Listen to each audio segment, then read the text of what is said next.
to a new video on the Resto Saga Classic Car Restoration YouTube channel. It's been a wee while since I've made a video here in the Morris Minor and there have been some delays. I'll show you exactly what I mean in a second. It's a lovely sunny evening here in Northern Ireland, but yep, here's the car. It is back on four wheels, which is some progress. However, a few problems have come up and I've had a recent exam in work, another shift commitment, so time at the car has been quite limited. In fact, as you can see, it's actually getting quite dusty as to how long it's actually been sitting here in the garage. I made a quick clip of the interior of this car, give you a real good thorough tour of it, and you can check it out. I think it was 2 weeks ago that video went live, so please feel free to check it out. So I'm not sure if you can quite see from this angle. I will bring the camera around, but that front driver's wheel is sitting at an awkward angle. Now, it's maybe more evident in that view there.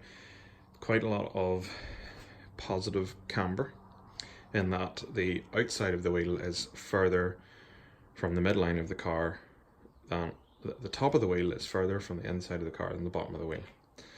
Now, I've looked up the official statistics from the Morris Minor handbook, and it seems these cars were built to have 0 degrees of camber, so that means the wheels are meant to be vertical. And I'll bring the camera around the front here and you can see what's happening.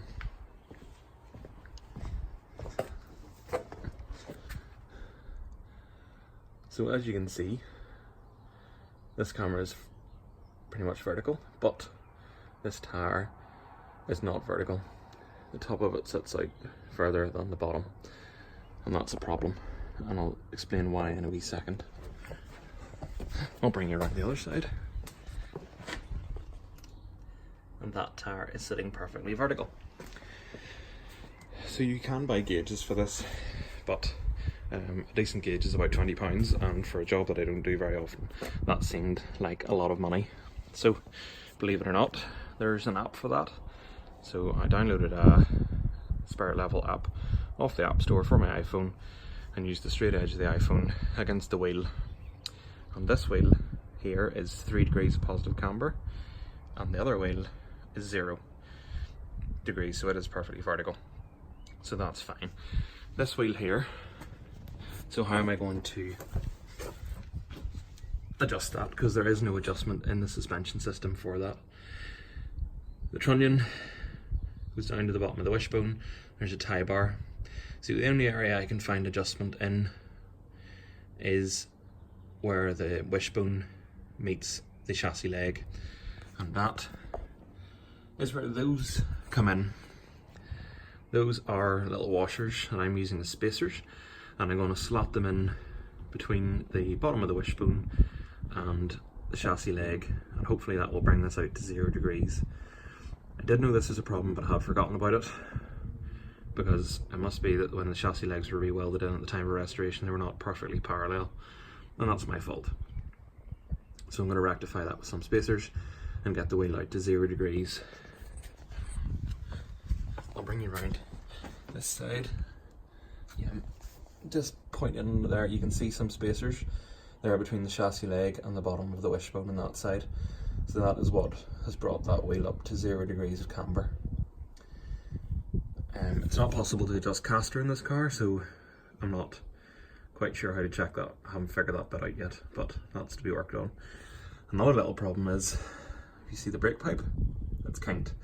And I managed to hit that with a hammer when I was trying to hammer the wishbone off, so that's going to need changed as well. Talk about creating work for yourself. The next thing that is not quite right is I've noticed that this tire, I'm not sure if it's really that clear in video, is a little scrubbed on the outside, and that's because there was too much toe out on the wheels. They weren't aligned properly.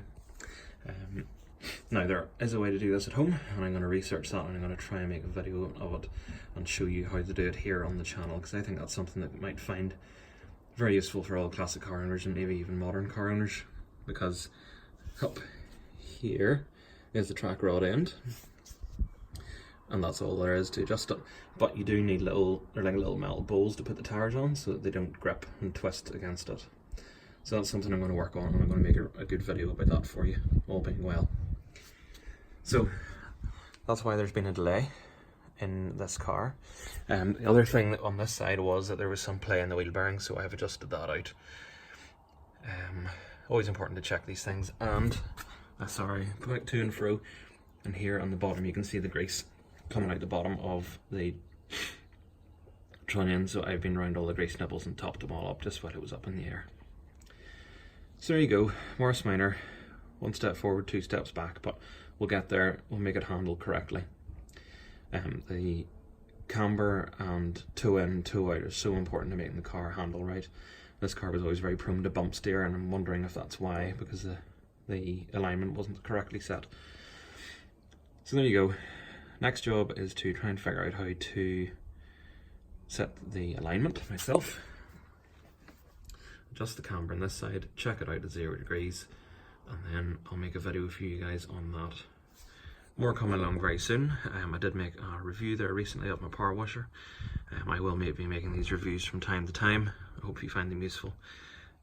But any questions, please get in touch. I always reply to all of my comments. Please feel free to like the video and share it and subscribe to the channel. More videos coming along very soon. Thank you.